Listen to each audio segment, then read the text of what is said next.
আমি আজকে একটা একদম full on glamorous green smoky আইজের টিউটোরিয়াল দেবো, সো বেশি কথা না বলে শুরু করা যাক। তো প্রথমেই যে কোনো একটা কনসিলার বা আইশ্যাডো বেস দিয়ে আইলিডটাকে একটু প্রিপেয়ার করে নেবে। আজকে আমি যে কটা ব্রাশ ইউজ করবো সবকটাই কিন্তু বেলির brush. I am taking a brown shade like this, নিয়েছি এরকম একটা ছোট্ট পেন্সিল ব্রাশে।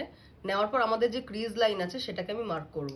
তো আমাদের ক্রিজ লাইন সেটাই যেখানে আমাদের এই লাইট অ্যান্ড শ্যাডোটা মার্চ করে, এই চামড়াটার সাথে কোনো সম্পর্ক নেই। এইখানে আমার লাইট অ্যান্ড শ্যাডোটা মার্চ করছে, সো আমি এইখানটাতে মার্ক করে নেব। এবারে এরকম একটা ফ্লাফি ব্রাশে আমি সেম ব্রাউন শেডটা তুলে যে ডটগুলো দিয়েছিলাম সেগুলোকে জয়েন করব।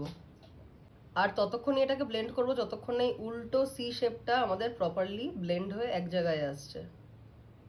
নাও একটা ফ্লাফি ব্রাশে যে কোনো একটা ট্রানজিশন শেড নাও, নিয়ে এই যে পার্টটা করেছো উপরটা স্কিন টোনের সাথে মার্চ করে দাও।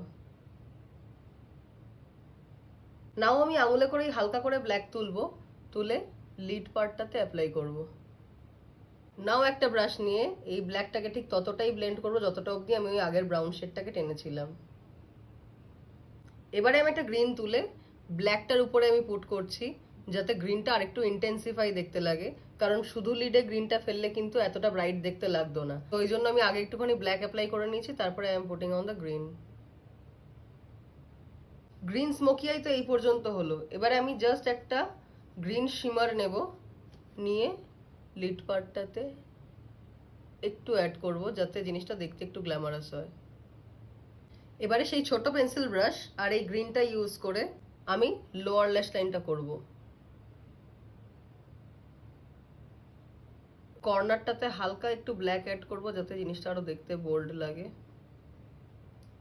ইনার কর্নার আর ব্রাউ বোনটা একটু হাইলাইট করে নাও। ইনার কর্নারটাতে ভি শেপে আর আউটার কর্নারটাতেও ভি শেপে আমি জাস্ট একটু কাজল লাগিয়ে নিচ্ছি।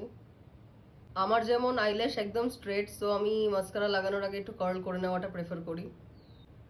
একটা ভালো মাস্কারার কোট কিন্তু পুরো আই লুকটাকে এনহ্যান্স করে দেয়। আইল্যাশ পড়তে চাওয়া না চাওয়াটা কমপ্লিটলি তোমার উপরে, আমার পড়তে ভালো লাগছে না আজকে, সো পড়বো না। So here is the final look. আর তোমাদের যদি এটা ভালো লেগে থাকে তাহলে তোমরা প্লিজ নিজেদের উপরে ট্রাই করে দেখতে পারো, বিশেষ কিছু রিকোয়েস্ট আমি করি না। So hope this video helps you a lot.